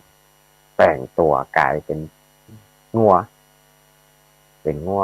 ล่นมาจนในวัตกาลกะเขาแดงตายแต่ในกาลกะนี่ก็ยังไปเกิดในสวรรค์อันนี้เพิ่นฮ้องว่ามีถึงกรรมดีแล้วก็กรรมบ่ดีด้วยนะกรรมที่เคยฆ่าเพิ่นเคยเบียดเบียนเป็นนี้กันก็เลยทำให้กรรมนั้นมาทุกข์มัวจนตายนะเลยงัวจนตายแต่จิตใจเพิ่นบรรลุเป็นโสดาแล้วนะได้โสดาก็เลยได้ไปเกิดเป็นเทวดานะอันเนี้ยถ้ามามันจึงมีฝ่ายกรรมอกุศลคือฝ่ายชั่วเมื่อมาตันบุคคลผู้เป็นเจ้าของกรรมแล้วก็ต้องทำหน้าที่เบียดเบียนกุศลกรรมนะทั้งที่กุศลกรรมที่กำลังทำดีเนี่ยกำลังได้ปกป้องนะที่กำลังจะพ้นแล้วเนี่ยก็เลยประสบภัยอย่างเงี้ยนะอันนี้ในวัตกาลกะบุรุษขาวแดงนี่ตายไปเกิดเป็นเทพบุตรนะสวรรค์อันนี้บางทีท่านทั้งหลายพิจารณาว่าสัตว์ทั้งหลายหมดทั้งปวงเขาเนี่ยมีกรรมเป็นของตกเก่าทำอกุศลคือความชั่วก็ได้ผลชั่วถ้าทำกุศลคือความดีก็ย่อมได้รับผลดีอย่างเนี้ยทีนี้ว่าจะทำดีแล้วจะได้ชั่วนั้นครับปัจจัยจะทำชั่วไว้แล้วจะกลับให้ดีก็บ่ได้อย่างนี้ล้วนแต่ว่าคนเฮาได้พูดว่ากรรมเป็นกรรมมีกรรมเป็นของตนเก่าเนาะเป็นของตัวเก่าทั้งสิ้นนะจะทำผู้ทำจะทำผู้จะอื่นก็จะทำให้ก็หาบ่ได้นะเพราะว่าเฮานะทำเป็นคนทำไว้เองอย่าไปเพ่งโทษคนอื่นอย่าไปเพ่งว่าไปอย่างว่าโทษพระศุกร์พระเสาร์นะพระราหูเป็นเทวดาว่าโทษคนนั้นโทษคนนี้นะบางทีคนเอาทุกคน อ่าคนใดทำอย่างใดไว้ก็ต้องได้รับผลนั้นเนาะอันเนี้ยสมาภาพก็เอาเรื่องในวัตตกาลกะมาเล่าให้ฟังว่าคนเฮาบางทีแบบทำชั่วทำบดีเป็นหน้าที่เพชฌฆาตมาถึงตลอดชีวิตแต่ตอนหลังพอหมดภาระหมดอย่างแล้วก็มาทำดีเข้าวัดเข้าวามีจิตเลื่อมใสมาฟังธรรมเทศน์ฟังธรรมเหมือนเฮาหมอทั้งหลายบางทีเฮาก็บางคนทุกคนเฮาทำมาตลอดมาทำดีพ่องบดีพ่องมาเนาะทำดีพ่องบดีพ่องมาตั้งแต่อาจจะเป็นคนต้นมันคดมาแล้วเนาะคดพ่องคดไปคดมาพ่องนะตอนสุดท้ายมาเขาทั้งหลายถ้ามาตรงแล้วเนี่ยก็ถือว่าได้ทำความดีการทำความดีแหละคือมาตรงมาตรงทีหลังก็ยังพูดถึงว่าอนุโมทนาอยู่ได้อนุโมทนาได้พูดถึงว่ายังดีอยู่เนาะที่มาตอนหลังก็มาตรงทีหลังลองคิดพิจารณาแล้วหมู่เฮาทั้งหลายเฮาเป็นคนจะได้ตั้งแต่เป็นคนที่เคยคดมาก่อนถ้ามาลงมาตรงกะหรือว่าเมื่อแต่ก่อนนี้ตรงบริเวณมากดกะมากดมาเสียมาลุมาลุนกะลองคิดพิจารณาดูนะถ้ามาดีมาแล้วนะทำความดีมาตลอดนี่นะมาลุมาลุนนี่ก็แย่เหมือนกันแย่เหมือนกันฉะนั้นอันที่เราเคยลุมาเนี่ยจังมันปล่อยมันเป็นอดีตไปแล้วล่วงละไปแล้วตอนนี้ก็ชำระเนื้อร่างกายจิตใจให้ใหม่มันต้องไปสนใจมันเนี่ยคนหนึ่งว่าเนี่ยพูดคนหนึ่งว่าอาติตังนันวาขะเมยะนปฏิกังเขอนาคตังจะไปพะวงถึงจะไปอะไรถึงอดีตที่ล่วงละไปแล้วเขาเคยอย่างอันอย่างอี้ทำอย่างนี้มันจะดีวะเราต้องไปพะวงถึงเริ่มทำปัจจุบันดีอนาคตก็ต้องดีจะไปพะวงถึงว่าอนาคตจะเป็นจะได้นี่นะไปก็ต้องไปพะวงถึงมันเนี่ยจะไปพะวงถึงมันทำปัจจุบันเริ่มเหมือนเขาต้องวางเนี่ยก็เกษียณเหมือนในวัตตกาลกะเนี่ยเกษียณหมดภาระแล้วยังทั้งหลายที่เคยมันบดีมาหรือว่าที่มันลงแล้วก็แล้วไปต่อไปก็ชำระร่างกายชำระจิตชำระใจทำตัวใหม่ให้มันดีให้มันตรงไปตรง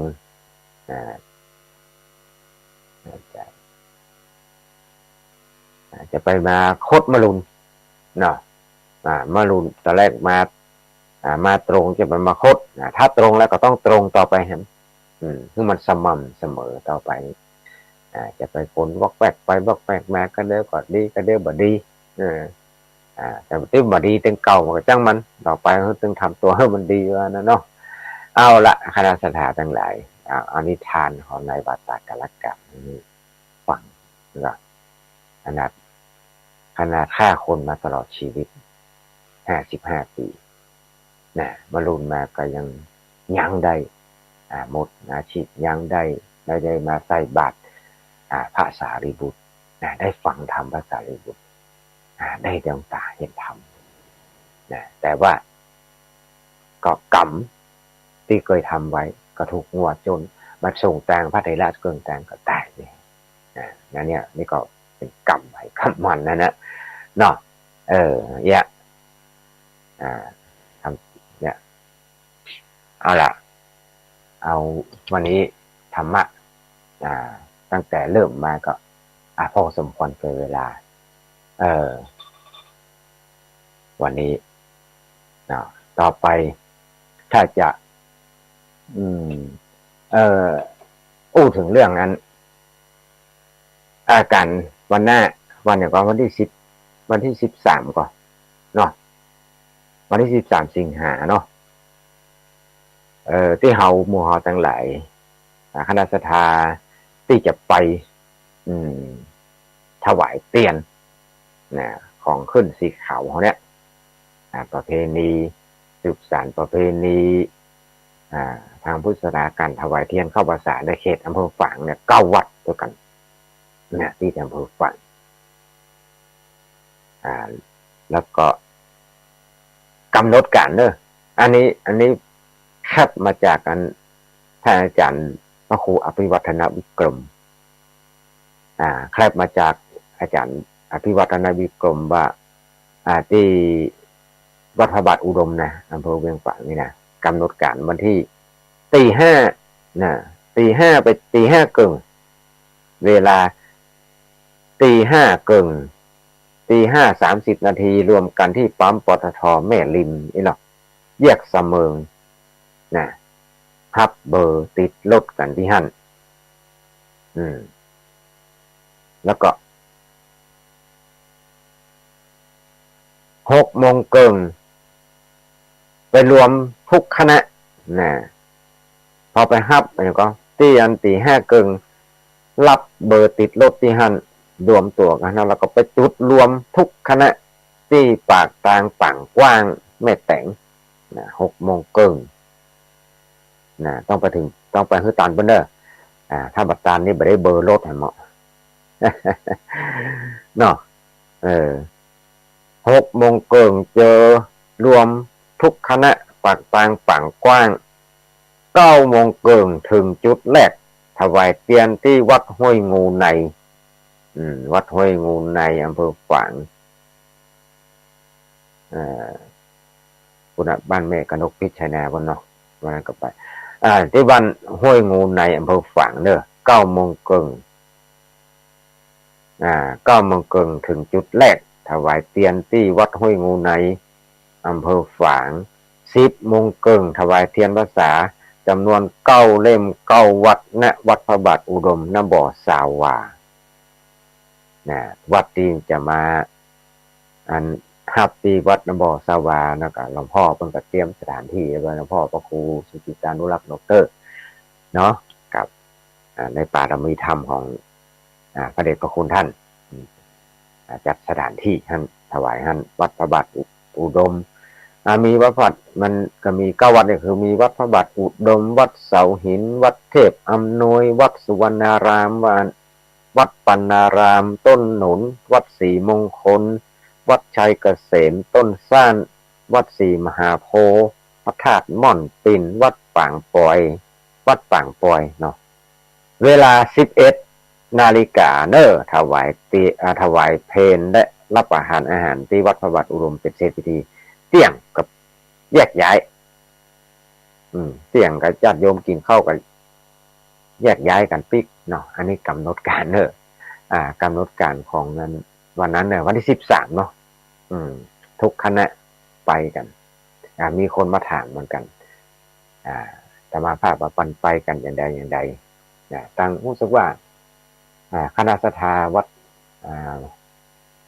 ม่อนฤาษีปากกลางสมัยทีก็จะไปเหมือนกันไปกับเป็นคันหนึ่งก็จะได้อู้คนว่าอาจจะไปกันที่คนแล้วก็คณะต่างที่โทรมาหาสมาภาพที่อันสันทรายแม่โจ้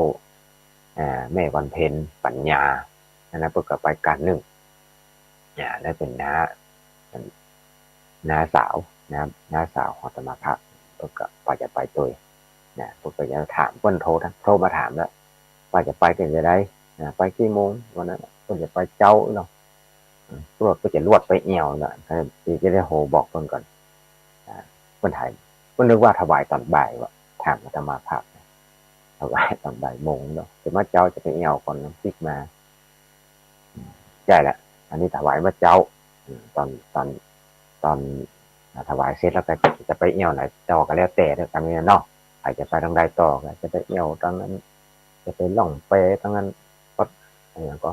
ทางไม่เอาไม่อายก็แล้วแต่ตั้งแต่ว่าที่อำเภอฝางกับสถานที่ท่องเที่ยวหลายที่เหมือนกันแต่จะมาภาพกมุติจะไปใครจะไปอันนี้ก็ เอ่อดอยก็ดอยอ่างขางก็แล้วแต่น้ำพุร้อนก็แล้วแต่อันนั้นเนี่ยถวายก็เนอะเอาบุญก่อนถวายบุญกันก่อนเนาะเอาละ อันนี้แจ้งกำหนดการให้เรียบร้อยเนาะวันนี้ก็เอาธรรมะมาฝากคณะสัตยาปักกินนักกะสัพเพเหระ อย่างท่านอาจารย์พระครูอภิวัฒนบิกรมว่าจะมาภาพหลังอู้ประจำอารมณ์เล่าประจำอารมณ์นั่นแหละตอนนี้ไปก็เหลือเวลาประมาณ20 กว่านาที20 กว่านาทีนี้ก็จะรอรับเสียงเสียงโทรศัพท์รับเสียงรับสายเอ่ยตักตายกับบรรดาคณะสัตยาผู้ฟังว่าฟังอยู่ที่ไหนเป็นยังไงพ่องนี่นะจะไปเมืองฝางกันก็ว่ากันไปชัดเจนก็จะได้ก็เนี่ยว่าเด้อมันก็ถึงตัดกันพ่องฮับไผได้ก็ติดไผก่อนก็ฮับคนนั้นเด้อคนที่ไปฮับก็โทรใหม่เนาะก็ว่ากันจะได้เด้ออันนี้ธรรมภาพทานน้ำแป๊บนึงขอตัว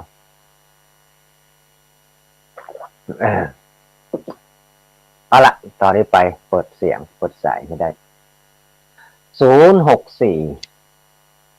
986 3355 064 986 3355โทรมาได้คือกำลังใจกันรับเสียงรับสายจากบรรดาญาติโยมจะโทรมาทางใดจะโทรมามาโทรมาก็จะอู้ไปเรื่อยๆแหละนะอู้โมไปเนาะตอนนี้ก็จะมาภาพนั่งอู้อยู่กุฏินี่ก็อันเสียงทำวัดจันทร์หลวงพ่อพระครูคุณตรวจดูทางใกล้ๆนะอันนี้เบอร์สายแรก919นี่น่าจะเป็นแม่อันนี้ก็เจริญพรเจ้ากลับมาสาเจ้าก็รู้แม่อันแม่เกี่ยวศิลาพรจำได้ละแล้วก็นึกกันเนี่ยเนาะตีเนาะฟังอยู่เนาะต้นเป็นแฟนรายการต้นเป็นแฟนรายการทุกรายการละแม่ศิษย์อันแม่อันสุกแก้วละสาธุเนอะฟังทุลุงมาทุกเมื่อเช้าแล้วเด้อสาธุทุลุงวันยามเช้านี่แน่เข้าอกเข้าใจดีเด้อทุลุงสาธุดีแล้วเป็นดีเด้อทุลุงจ้าเจริญพรอะไรทุลุงสาธุเจ้าสาธุหลายเบอร์ต่อสายต่อไปเจริญพร1174กับวิสาเจ้ากับคนเมืองฝางเจ้าฟังจนถึง8 โมงแต่หนูนโมทนาเนอะตังเมืองฝางวันนั้นได้ไปเจอกันก่อนที่วัดบัตรอุดมเนาะแม่เนาะเจ้านี่แม่อย่างก็แม่จันสีเจ้าแม่จันสีเนาะแม่จันสีเคยมาโทรมาครั้งแรกนะแม่จันสีฮะได้ยินนะเนาะจะเป็นครั้งแรกได้จากครั้งแรกเนาะนโมทนาเนอะเพราะว่ารู้สึกว่านั่นเลยสาธุนะแม่จันสีเนาะสาธุสายต่อไปที่ไหนเนี่ยเจริญพร900แม่นก่อนฮัลโหลนั่นเตอะ243แม่นก่อนเจริญพรมันเสียงมาดังเด้อได้เปิดเสียงแล้วมาได้เปิดเสียงได้จะมาภาพลืมเปิดเสียงดังๆเลยเด้อเจ้านี่ภายเอ่ยเจ้าแม่สุกแก้วคำอ้วนก่อนเจ้าแม่สุกแก้วคำอ้วนอย่างเดิงเนาะนี่เนาะเจ้าแม่สุกแก้วกับฟังอยู่เนาะแม่เนาะฟังว่าคือสารเจ้าสาธุเนอะแม่อันสุกแก้วเนอะ สาธุสาธุสายต่อไปเนาะแม่สุแก้วเนาะจะสาธุ094เจริญพรเสียงที่ไหนเนี่ยมันจะมาหันมันได้ยินเสียงนั่นโอ้แม่ยังมันยังมาได้ยินนะ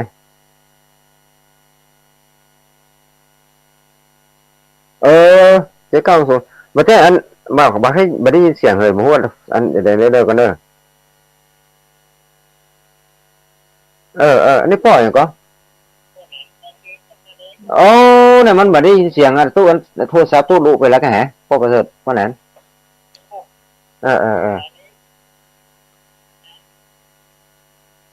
สี่คำนาริโอนาเหลืองนอกเนาะนี่เราเฮาลืมเปิดลำโพงไว้พ่อเฮ้ยกำลังใจตัวลุงนะครับขอให้ตัวลุงได้อยู่ดีมีสุขอันนี้มันเย้าไปลุงทนใจแกว่าต้องสาวปอกนะครับต่อไปครับตัวลุงสาธุเจริญพรดีๆนะครับสาธุเจริญพรเด้อป้อนประเสริฐครับผมเจริญพรสายต่อไปเนาะไปวัดตัวนี้ครับแม่ในวันพระเนาะวันทำศีลเจริญพร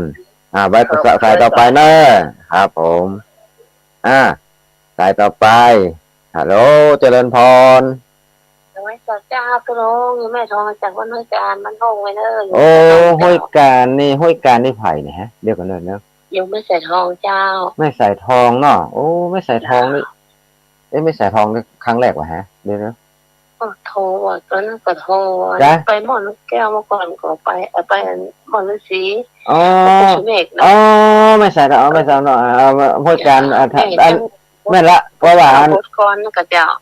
ไม่ใส่ทองนี่รู้สึกว่าอาจารย์เพิ่นเคยอู้ถึงบ่อยแต่พวกครูสุเมธเนาะเพิ่นอยู่ห้วยการฟังอยู่นะแม่ใส่ทองเนาะฟังอยู่ก็แต่แรกแล้วเจ้าชัดเจนดี98.45เนี่ยแต่เนาะวันนี้รู้สึกว่าอ้วมฝนอ้วมฮ้อนเฮ้ยแต่ยานฮะเนาะฝนตกฝนตกทุกวันอาจารย์ต้องฝนตกนะเพราะฝนตกนะแต่มอฤาษีนี่แห้งแรงขันแนดมองตกมันเหมือนมันก็ตกมาแล้วแต่การหันมืดตะปุ่นอะอยู่ทั้งมอฤาษีนี่มันอยู่ดอยแล้วมันดอนนี่มันหันเลยหันมืดอะสาธุเด้อไม่ใส่ทองสาธุสายต่อไปฮัลโหลอันเบอร์เดิมกันเนี่ยฮัลโหลอันนี้ไผ่เนี่ยเขาโอฟิศนั่นหนาวว่านี่เบอร์เดิมนะสาธุอันนี้มันเบอร์เดิมแล้วป้าแหนนะเขาว่าอย่างใดไหนเราตะกี้ไผ่เบอร์อย่างนะนั่นที่โทรมาได้ไหมครับป้าแหนเห็นว่าป้าแหนให้โทรเบอร์เดิมแล้วป้าแหนให้7900นี่แน่ถ้าจะเบอร์ป้าแหนนะปัจจัยป้าแหนจากบ้านนาเหลืองนอกนะป้าแหนประเสริฐเนาะอันนี้เอาใหม่589นี่ผ่านหมดเลยครับต่อไปสาธุเจริญพรไหว้ศาลเจ้าตุลุงอันนี้แม่อย่างก็ลืมไปแล้วกำลังโทรครั้งแรกครั้งแรกจ้ะเจ้าแม่แก้วอย่างก็แม่แก้วไปแก้แก้วแม่แก้วนาคอเรือพี่เจ้าอันนี้มาครั้งแรกในนาคอเรือฮอดนะจ้าแม่แก้วนาคอเรือเจ้าฟังตุลุงประจำเจ้าแต่ต้นวัดเจริญนะเจ้าแม่นะครับไหลมาเตยกันมาเรียนมาอยู่วันเทหน่ออยู่104แล้วเนี่ยอยู่วันตั้งอันขึ้นสีขาวแม่แล้วก่อนอยู่เจ็ดลินเนาะไปอยู่บ้านม่อนฤาษีกันอยู่ประเดี๋ยวนี้อยู่ม่อนฤาษีแต่ก่อนนี้ไปเรียนหนังสือไปพักอยู่ที่ไปพักที่เจ็ดลินเนาะจบแล้วกับประเดี๋ยวกับปีกบ้านเก่าเลยปีกบ้านเก่าละมาอยู่มอฤาษีแล้วเนอะแม่แม่ก็เขานาเขาเลยนี่เขารัดก่อน4 4 5 4 5เนาะ ตีเมื่อก่อนตีห้าเกิงประมาณนั้นแหละ จ้ะหลายแม่ฟังหลายเสือแล้วนะแต่ว่าบอกรู้จักเบอร์ตุลุงประเดี๋ยวเจ้านี้ก็เลยตุลุงบอกเบอร์ก็เลยโจทย์ไว้ อ๋ออันนี้ถ่ายก่อนไงอ๋อแม่แก้วนาคอเรือแม่แก้วไม่กูตะกี้เขาก็ว่าเนี่ยตะกี้ก็ว่าแม่แก้วนาคอเรือแล้วก็นี่ฟังตั้งขึ้น94เนาะ96เนาะสาธุเนอะแม่แก้วนาคอเรือจ้าไว้สาธุตุลุงเด้อมีโอกาสจะได้ปล่อยอันนี้เด้อทำบุญกับตุลุงนะจ้าสาธุเจริญพรต่อเบอร์ต่อไปไอ้หยังเบอร์อย่างน่ะ7900นี่มันเบอร์เก่านะกันจะกันเนี่ยเบอร์ป้าแหนมันจะกันป้าแหนฮัลโหลฮะภาษาลุงอันนี้ใครเอ่ยเนี่ยพีเกิดท่านฮะพีเกิดอันนี้ป้อเนี่ยป้าแหนเสิร์ฟได้ไงป้าบุญตันป้าบุญตันไงมันเจออย่าใกล้เคียงกันได้ก็7900เนี่ยดังนั้นก็ความผิดรู้มาใช่ก็มาได้ไม่อันนี้ป้าบุญตันกันเนาะรู้จักกันดีรู้จักกันป้าบุญตันต้องก็จะไปเหมือนกันหรอวันนั้นอันนั้นนะวันนั้น13นะเนาะตักกายกันได้บ่ได้กันบ่ได้อันนี้กันก็ไปตักกันให้กรรมมันหลายถ้ามันหลายกันมันหลายเราไปกันมันไล่ถามกันเนาะเจอกันที่3เนาะพระพุทธานเนาะไม่ใช่เจริญพรสาธุกำลังอกกำลังใจกันนะตักใจกันฟังเอ้ยกันไปนะตุเจ้ากับตุเจ้าต้องไปคิดอย่างนักบ่ได้พะพงอย่างนั้นถ้าเป็นพะวงอย่างนักกับเจ้าสบายอกสบายใจ2105ตายมันเจริญพรอันนี้ภายเอ่ยยายพรร้องบัวแดงนะจ๊ะยายพรเดี๋ยวยายพรร้องบัวแดงเนาะยายพรร้องบัวแดงนี่เป็นนี่เหรอยายพรนี่เป็นนั้นอายุเท่าไหร่ล่ะยายพรเลยอย่างยุยืนเตะว่าขอฟ้องได้ป่ะเนาะร้องบัวแดงฟังประจำกับแม่ฟังกู้ตนกู้องนะแม่พรแม่ยายพรร้องบัวแดง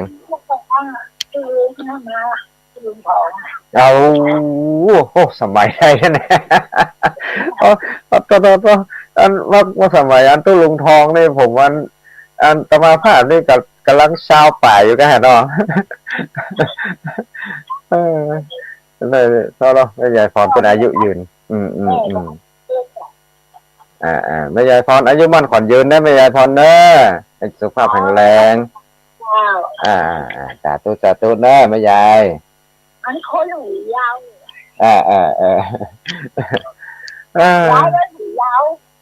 คนหูยาวเนาะคนหูยาวนี่อายุยืนละแม่ยายพรวันนั้นยายพรจะไปลูกว่ายายพรจะไปเมืองฝางตะเปิ้ลลูกว่าไม่ได้ไปเนาะไม่ได้ไปเป็นยังนะโมสนาสาธุเนอะฝังทำมีไปเนาะสาธุเนอะแม่สาธุแม่ยายพรร้องบัวแดงตะกี้แม่แก้วนาคอเรือเพิ่นแต่ก่อนเพิ่นเรียกว่าแต่ก่อนตมาภาพก็ออก96อยู่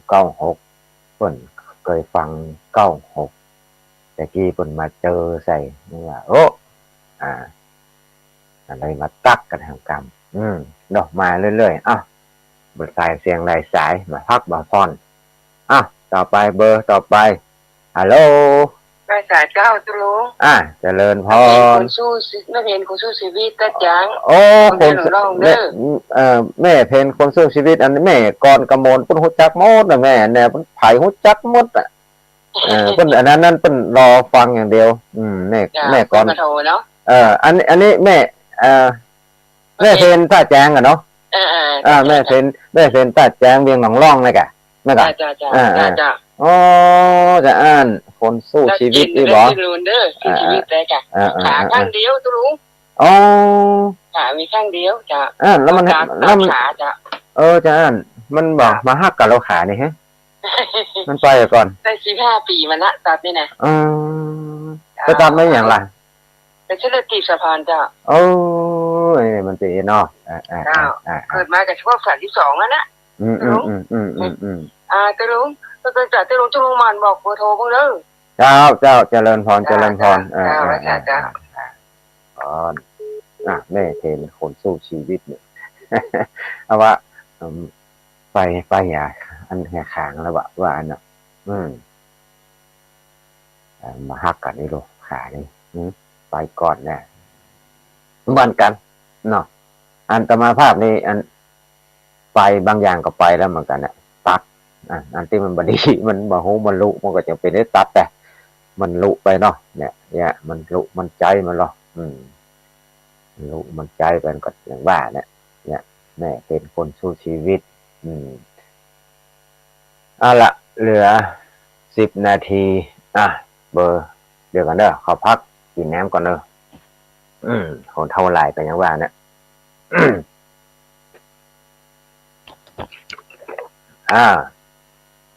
064-986-3355 เบอร์ต่อไปเจริญพรภาษาครับอันนี้ไอ้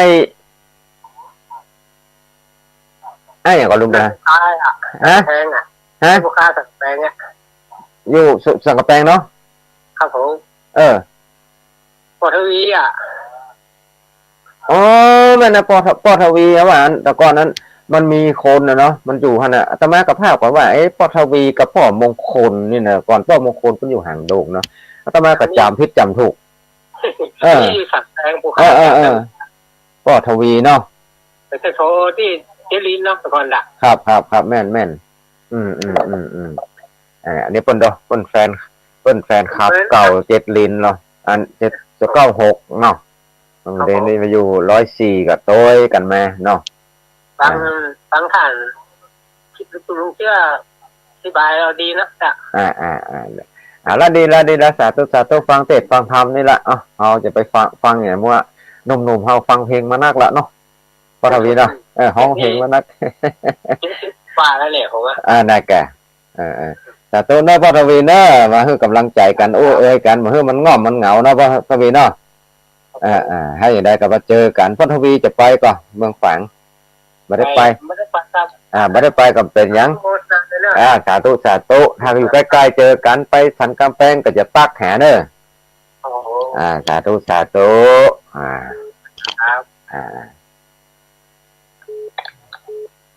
ต่อไปเบอร์อย่างเนี้ย1109ฮัลโหลเจริญพรเจ้าว่าเจ้าท่านอันนี้แม่สุทัศน์เจ้าแม่สุทัศน์แกเดี๋ยวแม่สุทัศน์เดี๋ยวนะแล้วแม่สุทัศน์อยู่ไหนก็แสนพงเจ้าแม่สุทัศน์เนาะแม่สุทัศน์แสนพงเจ้าแม่สุทัศน์แสนพงแม่สุทัศน์แม่อยู่บ้านอย่างไรแม่อยู่แสนพงเนี่ยเจ้าแสนพงก็น้ำมันนามสกุลสุทัศน์ดีมูลเพราะมันสิ้นไหนนะมันดีอันสีพรมนี่มันเอกดีพรมสีพรมนี่ก่อนนะก่อนมันอันดีมูลเนาะเดี๋ยวก่อนนะมันอยู่อำเภออย่างไรตรงปีเนี่ยตรงปีสัมปตองนะไม่วางเนาะแม่สุทัศน์ไม่ว่าวันนั้นยังถามอยู่ว่าอันอยู่ใกล้แม่ก็แม่เดือนมูลไว้เนาะเขายังถามด้วยเนาะวันก่อนแม่เดือนมูลเปิ้นจวนไปอย่างก็ไปอันอย่างบางสีร้านเลยไปเจริญเรื่องเนี่ยแม่นเปิ้นไปทางนี่ทางเจ็ดลินอันไปเจือวันนั้นก็ไปปะกันปุ้นแม่เดือนมูลนะไปปะกันวัดพระบาท วัดอะไรอย่างก็ครูบาวงก็นะไปเจอกันวัดครูบาวงห้องอย่างห้องไปเจอแล้วก็อันนั้นแม่นั้นแม่เดินมูลนะรู้จักกันดีนะแม่เนาะแกปัจจุบันเหมือนกันนะแล้วก็ไม่ได้ไปวันนั้นนะจ้ะได้กันแล้วประเด็นนี้ก็เลยแม่สุทัศน์อยู่ใกล้ๆกันเนาะรู้จักกันด้วยแม่เนาะบ้านเนี่ยบ้านเหนือบ้านใต้เนี่ยเจ้าเจ้า